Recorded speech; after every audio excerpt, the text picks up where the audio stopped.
Guys, welcome to Sai study circle.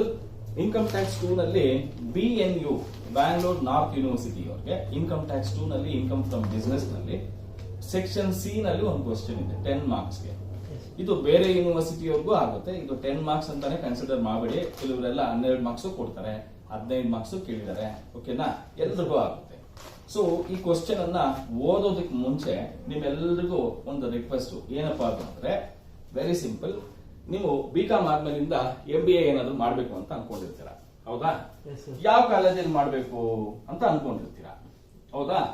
C, BNU students ಗೆ ನಾನು specific ಆಗಿ ಹೇಳ್ತಕ್ಕಂಥದ್ದು, ಯಾರ್ಯಾರು ಚಿಕ್ಕಬಳ್ಳಾಪುರಕ್ಕೆ ಹತ್ತಿರವಾಗಿದ್ದೀರಾ, ಚಿಕ್ಕಬಳ್ಳಾಪುರಕ್ಕೆ ನಿಯರ್ ಬೈ ಇದ್ದೀರಾ, ನೀವೆಲ್ಲ ಒಳ್ಳೆ ಕಾಲೇಜಲ್ಲಿ MBA ಮಾಡ್ಬೇಕು ಸರ್, ತುಂಬಾ ಒಳ್ಳೆ ಕ್ಯಾಂಪಸ್ ರಿಕ್ರೂಟ್ಮೆಂಟ್ ಇರಬೇಕು ಸರ್, ಕ್ಯಾಂಪಸ್ ಬ್ಯೂಟಿಫುಲ್ ಆಗಿ ಇರಬೇಕು ಸರ್ ಅಂತ ಬಯಸಿರ್ತೀರಾ. ಅವರೆಲ್ಲರೂ ಕೂಡ ದಯವಿಟ್ಟು ಈ ನಮ್ಮ ನಂಬರ್ಗೆ ಫೋನ್ ಮಾಡಿ. ಏನ್ ನಂಬರ್ ಅಂದ್ರೆ 9035257692 ಈ ನಂಬರ್ಗೆ ಫೋನ್ ಮಾಡಿ. ಓಕೆನಾ? ನಿಮ್ಗೆಲ್ರಿಗೂ ಖಂಡಿತ ನಾನು ಹೆಲ್ಪ್ ಮಾಡ್ತೀನಿ. ಒಳ್ಳೆ ಕಾಲೇಜಲ್ಲಿ ಕೊಡ್ತೀನಿ, ಒಳ್ಳೆ ಕಾಲೇಜಲ್ಲಿ ಸೀಟ್ ಕೊಡಿಸ್ತೀನಿ. ನಾನು ಹೇಳಿದ ಕಾಲೇಜ್ಗೆ ನೀವು ಓದ್ರಿ ಅಂತ ಇಟ್ಕೊಳ್ಳಿ, ನಾನು ಹೇಳಿದ ಕಾಲೇಜ್ಗೆ ನೀವು ಓದ್ರು ಅಂತ ಇಟ್ಕೊಳ್ಳಿ. ನಮ್ಮ ಸಾಯಿ ಸ್ಟಡಿ ಸರ್ಕಲ್ ಕಡೆಯಿಂದ ನಿಮಗೆ 5 ರಿಂದ 10,000 ರೂಪಾಯಿ ನಿಮಗೆ ಏನ್ ಕೊಡ್ತೀನಿ, ಸ್ಕಾಲರ್ಶಿಪ್ ಕೊಡ್ತೀನಿ. ಕ್ಯಾಶ್ ರೂಪದಲ್ಲಿ ಸ್ಕಾಲರ್ಶಿಪ್ ಅನ್ನ ಕೊಡ್ತೀನಿ, ನಾನು ಕೊಡ್ತೀನಿ. ನಾನು ಹೇಳಿದ ಕಾಲೇಜ್ಗೆ ಹೋದ್ರೆ ಯಾಕೆ ಅಂತ ಹೇಳಿದ್ರೆ ಆ ಕಾಲೇಜು ಅಷ್ಟು ಬ್ಯೂಟಿಫುಲ್ ಆಗಿದೆ. ಹಾಗೆ ಇನ್ನು MBA ಮಾಡ್ಬೇಕು ಅಂತ ಇರ್ತೀರಾ, ಅವ್ರಿಗೆ ಕೆಲ್ಸಕ್ಕೆ ಹೋಗ್ಬೇಕು ಅಂತಾನೂ ಇರುತ್ತೆ. ಯಾರಾದ್ರೂ ಸರ್ ನಾನು ಡಿಸ್ಟೆನ್ಸ್ ಎಜುಕೇಶನ್ ಮಾಡ್ತೀನಿ ಅಥವಾ ಏನಂತಾರೆ ಕರೆಸ್ಪಾಂಡೆನ್ಸ್ ಅಲ್ಲಿ ಮಾಡ್ತೀನಿ ಅಂತ ಅನ್ಕೊಂಡಿದ್ರೆ ಅವರು ಕೂಡ ಈ ನಂಬರ್ಗೆ ಫೋನ್ ಮಾಡಬಹುದು. ಓಕೆನಾ? ಎಕ್ಸಾಮ್ ಟೈಮ್ ಬಂದ್ರೆ ಸಾಕು, ಆರಾಮಾಗಿ ಎಕ್ಸಾಮ್ ಬರ್ಕೊಂಡು ಹೋಗ್ಬೋದು. ಒಳ್ಳೊಳ್ಳೆ ಯೂನಿವರ್ಸಿಟಿನಲ್ಲಿ ನಾನು ಸೀಟ್ ಅನ್ನ ಕೊಡಿಸ್ತೀನಿ. ಓಕೆನಾ? ಈಗ ಪಾಯಿಂಟ್ ಬರೋಣ. ಇದು 2024 ಕ್ವಶನ್ ಪೇಪರ್ ಅಲ್ಲಿ from the profit and loss account of mister X manufacturer calculate taxable income from business for the year 31st March 2026 ಅಂತ ಹೇಳಿ. 23 ಅಂತ ಇದೆ, ಮೇಕ್ ಇಟ್ 26. ಓಕೆನಾ? ಈಗ ಫಸ್ಟ್ ನಾವು ಈ ಪ್ರಾಫಿಟ್ ಅಂಡ್ ಲಾಸ್ ಅಕೌಂಟ್ ಅಲ್ಲಿ ನಾವು ನೋಡ್ಬೇಕಾಗಿರೋ ಪಾಯಿಂಟ್, ನೆಟ್ ಪ್ರಾಫಿಟ್ ಇದೆಯಾ? ಎಷ್ಟಿದೆ? 90,000 ಇದೆ. Very good. ಹಿಂಗೆ ಪಟ ಪಟ ಹೇಳ್ತಾ ಇದ್ರೆ ಕ್ವಶನ್ 5 ನಿಮಿಷಕ್ಕೆ ಮುಗಿದೋಗುತ್ತೆ ಆನ್ಸರ್. 90,000 ನೆಟ್ ಪ್ರಾಫಿಟ್ ಇದೆ. ನೆಕ್ಸ್ಟ್ ಹಾಗೆ ಅಡ್ಜಸ್ಟ್ಮೆಂಟ್ಸ್ ಬರಬೇಕು. ಓಕೆನಾ? ಮೊದಲನೇ ಅಡ್ಜಸ್ಟ್ಮೆಂಟ್ ಏನಿರುತ್ತೆ? 3,000 was spent on purchase of land and is included in the legal expenses ಅಂತ ಇದೆ. ನೋಡಿ, ಯಾವ್ದೋ ಒಂದು ಲ್ಯಾಂಡ್ ಪರ್ಚೇಸ್ ಮಾಡ್ತಾ ಇದ್ದೀನಿ. ಆ ಲ್ಯಾಂಡ್ ಪರ್ಚೇಸ್ ಮಾಡೋದಕ್ಕೆ 3,000 ರೂಪಾಯಿ ಒಂದಷ್ಟು ಎಕ್ಸ್ಪೆನ್ಸಸ್ ಆಗಿದೆ ನನಗೆ ಲ್ಯಾಂಡ್ ಪರ್ಚೇಸ್ ಮಾಡಬೇಕಾದ್ರೆ. ನೋಡಿ, ನೀವು ಯಾವುದೇ ಫಿಕ್ಸ್ಡ್ ಅಸೆಟ್ ಅನ್ನ ಪರ್ಚೇಸ್ ಮಾಡಬೇಕಾದ್ರೆ ನಿಮಗೆ ಆಗಿರುವಂತಹ ಎಕ್ಸ್ಪೆನ್ಸಸ್ ನ ನೀವು ಆ ಫಿಕ್ಸ್ಡ್ ಅಸೆಟ್ ವ್ಯಾಲ್ಯೂಗೆ ಆಡ್ ಮಾಡ್ತೀರಾ. ಈಗ ಫಾರ್ ಎಕ್ಸಾಂಪಲ್ ನಾನು 2 ವೀಲರ್ ತಗೊಳ್ತೀನಿ. ಎಕ್ಸ್ ಶೋರೂಮ್ ಪ್ರೈಸ್ ಎಲ್ಲ ರಿಜಿಸ್ಟ್ರೇಷನ್ ಎಲ್ಲ ಆದ್ಮೇಲೆ ಅದ್ರದ್ದು 1.5 ಲಕ್ಷ ಇರುತ್ತೆ. ಎಕ್ಸ್ಟ್ರಾ ಫಿಟ್ಟಿಂಗ್ ಮಾಡ್ತಾರೆ ಗೊತ್ತಾ? ಎಕ್ಸ್ಟ್ರಾ ಫಿಟ್ಟಿಂಗ್ 10,000 ಖರ್ಚಾಗುತ್ತೆ. ಅದನ್ನು ಸೇರಿಸಬೇಕೋ ಬೇಡ? ವ್ಯಾಲ್ಯೂ ಸೇರಿಸಬೇಕು. ಇಲ್ಲೂ ಹಾಗೆ. ಅರ್ಥ ಆಗ್ತಿದ್ಯಾ? ಯಾವುದೇ ಫಿಕ್ಸ್ಡ್ ಅಸೆಟ್ ಅನ್ನ ಪರ್ಚೇಸ್ ಮಾಡಿದಾಗ ಆ ಪರ್ಚೇಸ್ ಮಾಡಬೇಕಾದ್ರೆ ಆಗಿರುವ ಎಲ್ಲಾ ಎಕ್ಸ್ಪೆನ್ಸಸ್ ನಾವು ವ್ಯಾಲ್ಯೂ ಆಫ್ ಬಿಲ್ಡಿಂಗ್ ಗೆ, ಲ್ಯಾಂಡ್ ಗೆ ಅಥವಾ ಫಿಕ್ಸ್ಡ್ ಅಸೆಟ್ ಗೆ ಆಡ್ ಮಾಡ್ತೀವಿ ಹೊರತು ಅದನ್ನ ಯಾವುದೇ ಕಾರಣಕ್ಕೂ ಫಿಕ್ಸ್ಡ್ ಅಸೆಟ್ ಅಂತ ತಗೊಳ್ಳಲ್ಲ. ಈ 5,000 ರೂಪಾಯಿ 3,000 ರೂಪಾಯಿ ಏನು ಅಮೌಂಟ್ ಇದೆ, ಎಕ್ಸ್ಪೆನ್ಸಸ್ ಆಗಿದೆ ಲ್ಯಾಂಡ್ ಪರ್ಚೇಸ್ ಮಾಡ್ಬೇಕಾದ್ರೆ, ಅದನ್ನ ಲೀಗಲ್ ಎಕ್ಸ್ಪೆನ್ಸಸ್ ಅಲ್ಲಿ ಸೇರಿಸಿದಾನಂತೆ. ನಾವೇನ್ ಮಾಡೋಣ, ಅದನ್ನ ಸಪರೇಟ್ ಆಗಿ ತಗೊಳ್ಳೋಣ. Legal expenses 3,000. ಓಕೆನಾ? ಅಲ್ಲಿಗೆ ಮೊದಲನೇ ಅಡ್ಜಸ್ಟ್ಮೆಂಟ್ ಮುಗೀತು. ಎರಡನೇ adjustment, half of repair expenses ಬೇರ್ ಆನ್ ಲೆಟ್ ಔಟ್ ಬಿಲ್ಡಿಂಗ್. ಯಾವುದೋ ಒಂದು ಬಿಲ್ಡಿಂಗ್ ಅನ್ನ ಬಾಡಿಗೆ ಕೊಟ್ಟಿದ್ಯಾ, ಅದಕ್ಕೆ ರಿಪೇರ್ ಆಗಿದೆ. ಅದರಲ್ಲಿ ಟೋಟಲ್ ರಿಪೇರ್ ಅಮೌಂಟ್ ಅಲ್ಲಿ 2,500 ರೂಪಾಯಿ ಟೋಟಲ್ ರಿಪೇರ್ ಆಗಿದೆ.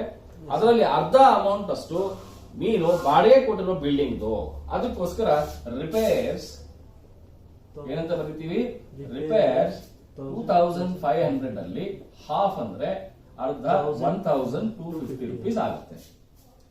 ನೆಕ್ಸ್ಟ್ ಪಾಯಿಂಟ್ ನೋಡೋಣ. Depreciation allowable on assets including motor car 14,400 ಅಂತ ಹೇಳ್ತಾ ಇದ್ದಾನೆ.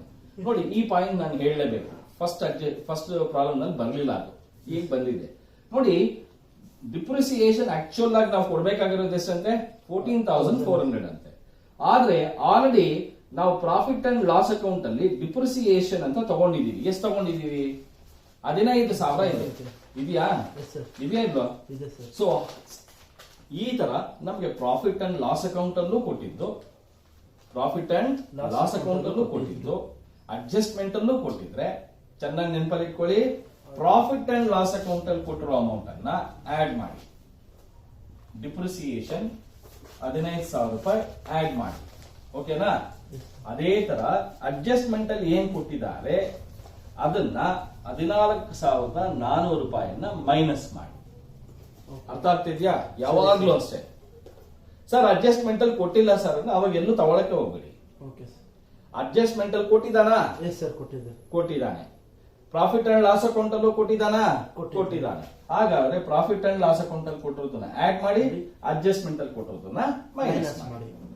ಅರ್ಥ ಆಯ್ತಾ? ಸರಿ, ಅಲ್ಲಿಗೆ 3ನೇ ಅಡ್ಜಸ್ಟ್ಮೆಂಟ್ ಮುಗೀತು.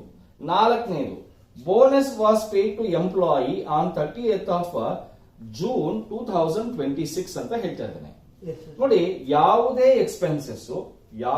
ಎಕ್ಸ್ಪೆನ್ಸಸ್ ನಾವು ಪೇಮೆಂಟ್ ಮಾಡಿಲ್ಲ ಅಂದ್ರೆ ನಮ್ಮ ಪ್ರೀವಿಯಸ್ ಇಯರ್ ನೋಡ್ಕೊಳ್ಳಿ, ಇಲ್ಲಿ 1/4/25 to 31st March 26 ನಮ್ಮ ಅಸೆಸ್ಮೆಂಟ್ ಇಯರ್ ಇದು.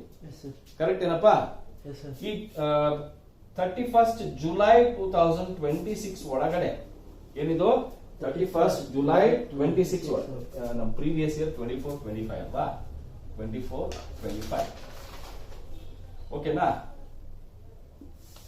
ಯಾವುದೇ ಎಕ್ಸ್ಪೆನ್ಸಸ್ ನಮ್ಮ ಪ್ರೀವಿಯಸ್ ಇಯರ್ ಅಲ್ಲಿ, ಇಲ್ಲೇ ಇದೆ ನೋಡಿ, ಪ್ರೀವಿಯಸ್ ಇಯರ್ 24/25 ನಮ್ಮ ಪ್ರೀವಿಯಸ್ ಇಯರ್ ಅಲ್ಲಿ ನಮ್ದು ಯಾವ್ದಾದ್ರು ಎಕ್ಸ್ಪೆನ್ಸಸ್ ಪೇಮೆಂಟ್ ಆಗಿಲ್ಲ. ಬಟ್ ಅದನ್ನ ಜುಲೈ 25 ಒಳಗಡೆ ಏನಾದ್ರೂ ಪೇಮೆಂಟ್ ಮಾಡಿದ್ರೆ ಅದು ಬಿಸ್ನೆಸ್. ಇಲ್ಲಿ ಕ್ಲಿಯರ್ ಆಗಿ ಹೇಳಿದ್ದಾನೆ, bonus was paid to employees on 30th of June 2025 ಅಂತ ಹೇಳಿದ್ದಾನೆ. ಸೊ ಅದಕ್ಕೋಸ್ಕರನೇ ಅದು ಬಿಸ್ನೆಸ್ ಆಗುತ್ತೆ, ಬಿಟ್ಬಿಡ್ಬೇಕು, ಎಲ್ಲೂ ತಗೊಳಕ್ ಹೋಗ್ಬಾರ್ದು. ಓಕೆನಾ? ಸಪೋಸ್ ಜುಲೈ ಆದ್ಮೇಲೆ ಪೇಮೆಂಟ್ ಮಾಡಿದ್ರೆ ಏನದು, ಜುಲೈ ಆದ್ಮೇಲೆ ಪೇಮೆಂಟ್, ಆವಾಗ ನಾವು ಬೋನಸ್ ಡ್ಯೂ ಅಂತ ಬರ್ಕೊಳ್ತಾ ಇದ್ವಿ. ಅರ್ಥ ಆಗ್ತಾ ಇದೆಯಾ? ಈಗ ಎಲ್ಲ ಅಡ್ಜಸ್ಟ್ಮೆಂಟ್ಸ್ ಮುಗೀತು. ಈಗ profit and loss account debit side ಅಲ್ಲಿ ಬರೋಣ. ಡೆಬಿಟ್ ಸೈಡ್ ಅಲ್ಲಿ ಬಂದ್ರೆ ನೋಡಿ, ಆವಾಗ ಇಲ್ಲಿ ಏನು ಬರಲ್ಲ. ಕರೆಕ್ಟಾ? ಡೆಬಿಟ್ ಅಲ್ಲಿ ಇರೋವೆಲ್ಲ ಇಲ್ಲಿ ಬರಬೇಕು, ಕ್ರೆಡಿಟ್ ಅಲ್ಲಿ ಇರೋ ಇಲ್ಲ ಇಲ್ಲಿ ಬರಬೇಕು ಅಷ್ಟೇ. Salary to employees, already salaries to employees business. Advertisement expenses in cash. ನೋಡಿ, ಯಾವುದೇ ಕ್ಯಾಶು 10,000 ರೂಪಾಯಿಗಿಂತಲೂ ಜಾಸ್ತಿ ಕ್ಯಾಶ್ ಅಲ್ಲಿ ಪೇಮೆಂಟ್ ಮಾಡಿದ್ರೆ ಅದನ್ನ ಇನ್ ಅಡ್ಮಿಸಿಬಲ್ ಅಂತ ಹೇಳಿದೀನಿ. ಇಲ್ಲಿ ಎಷ್ಟಿದೆ ಅಮೌಂಟ್? 24,000 ಇದೆ. So advertisement expenses in cash more than 10,000 ಆಗಿರೋದ್ರಿಂದ, ಅದು 24,000 ರೂಪಾಯಿ ಆಗಿರೋದ್ರಿಂದ ಇನ್ ಅಡ್ಮಿಸಿಬಲ್ ಮಾಡ್ತಾ ಇದ್ದೀವಿ. Next general expenses business. Entertainment expenses ಕೂಡ ಬಿಸ್ನೆಸ್ ಇದೆ. ಓಕೆನಾ? Bad debts business. Drawings 24,000. Drawings 24,000. Next GST due and paid on 1st of July 25. ನೋಡಿ, 31st July ವರೆಗೂ ಪೇಮೆಂಟ್ ಮಾಡಿರ್ಬೇಕು. ಅವನು ಯಾವತ್ತು ಮಾಡಿದ್ದಾನೆ? 1st July ಎಲ್ಲ ಮಾಡಿದ್ದಾನೆ, ನೋ ಪ್ರಾಬ್ಲಮ್. ಓಕೆನಾ? Interest on proprietor's capital. ನೋಡಿ, interest on capital 7,000. Next repairs ಆಗಿದೆ. ರೆಂಟ್ ಬಿಸ್ನೆಸ್ ಬಿಟ್ಬಿಡಿ. ಲೀಗಲ್ ಎಕ್ಸ್ಪೆನ್ಸಸ್ ಆಗಿದೆ. ಡಿಪ್ರಿಸಿಯೇಷನ್ ಆಗಿದೆ. ಬೋನಸ್ ಡ್ಯೂ ಅದು ಪೇಮೆಂಟ್ ಆಗಿದೆ, ಯಾಕೆಂದ್ರೆ ಅಡ್ಜಸ್ಟ್ಮೆಂಟ್ ಅಲ್ಲಿ ಹೇಳಿದ್ದಾನೆ. Bonus to proprietor. ನೋಡಿ, ಬೋನಸ್ ಸ್ಯಾಲರಿ ಪ್ರೊಪ್ರೈಟರ್ ಏನಾದ್ರು ಕೊಟ್ಟಿದ್ರೆ ಅದು ಇನ್ ಅಡ್ಮಿಸಿಬಲ್ ಆಗುತ್ತೆ. Bonus to proprietor 4,000 rupees. Motor car purchase. ನೋಡಿ, ಅಸೆಟ್ ಪರ್ಚೇಸ್ ಮಾಡಿರೋದನ್ನ ಯಾವುದೇ ಕಾರಣಕ್ಕೂ ನಾವು ಇದು ಮಾಡೋದು. So car purchased 72,000. Next expenses on car. So ನೋಡಿ, ಎಕ್ಸ್ಪೆನ್ಸಸ್ ಆನ್ ಕಾರ್ ಬಿಸ್ನೆಸ್. ಅವನೆಲ್ಲೂ ಏನು ಹೇಳಿಲ್ಲ. ಕಾರು 50% ಅದಕ್ಕೆ 60% ಇದಕ್ಕೆ ಏನು ಹೇಳಿಲ್ಲ. ಏನು ಹೇಳಿಲ್ಲ ಅಂದ್ರೆ expenses on car is A business. Donations ತಗೊಳ್ಬೇಕು, ಕರೆಕ್ಟ್ ಏನಪ್ಪಾ? Yes, sir. 2000. 2000. Provisions to bad debts. Provision for bad debts. 6000. 6000. To net ಅಷ್ಟೇನಾ? profit ತಗೊಂಡಿದ್ದೀವಿ. ನೆಟ್ ಪ್ರಾಫಿಟ್ ತಗೊಂಡಿದ್ದೀವಿ. ಈಗ ಕ್ರೆಡಿಟ್ ಸೈಡ್ ಬರೋಣ. Yes, sir. ಕ್ರೆಡಿಟ್ ಸೈಡ್ ಅಲ್ಲಿ ನೋಡಿ, ಈ ಲಿಸ್ಟ್ ಅಲ್ಲಿರೋ ಐಟಮ್ ಕಾಣಿಸಿದ್ರೆ ಬಾಯ್ ಮುಚ್ಕೊಂಡು ಹಾಕಿ. Yes, sir. ಗ್ರಾಸ್ ಪ್ರಾಫಿಟ್ ಬೇಡ. ಇಂಟ್ರೆಸ್ಟ್ ಆನ್ ಸೆಕ್ಯೂರಿಟೀಸ್ ಇದೆ sir. ಎಷ್ಟಿದೆಯಪ್ಪ? 14,000 ಇದೆ sir. 14,000. Income from house property ಇದೆ sir. 25,000. 25,000 ಆಲ್ರೆಡಿ Yes, ಬರ್ಬಿಟ್ಟಿದೆ. sir. Buy debt. Bad debts recovered allowed ಅಂತ ಇದೆ, ಬಿಟ್ಬಿಡಿ. Yes, sir. ಡಿಸಲೌಡ್ ಅಂತ ಇದ್ರೆ ಮಾತ್ರ ತಗೋಬೇಕು. Profit on sale of import licence. ನೋಡಿ, ಇಂಪೋರ್ಟ್ ಲೈಸೆನ್ಸ್ ನ ನೀವು ಮಾರ್ಬಿಟ್ಟಿದ್ದೀರಾ ಬೇರೆಯವ್ರಿಗೆ ಮಾರ್ಬಿಟ್ಟಿದ್ದೀರಾ, ಅದು ಕೂಡ ಇನ್ಅಡ್ಮಿಸಬಲ್. 80,000 ಇಲ್ಲಿ ಬರುತ್ತೆ, ಇಲ್ಲಿ 80,000 ಅಷ್ಟೇ ಅಲ್ವಾ? Yes, sir. ಇಷ್ಟು. ಈಗ ಇದನ್ನೆಲ್ಲ ಟೋಟಲ್ ಮಾಡೋಣ. 250, 6, 8, 10, 14, 21, 14, 28, 32, 36, 41, 42, 45, 4, 11, 11, 13, 15, 16. ಕರೆಕ್ಟ್ ಏನಪ್ಪಾ? 1,65,250. Yes, sir. ಕರೆಕ್ಟ್ ಆಗಿದೆಯಾ? Yes, sir. 2,55,250. 2,55,250. ಈ 14,000 ಮೈನಸ್ ಮಾಡಬೇಕು. 14,400 ನ ಮೈನಸ್ ಮಾಡಿದ್ರೆ 2,40,850. ಇಷ್ಟು ಅಮೌಂಟ್ ನ ಟೋಟಲ್ ಮಾಡೋಣ.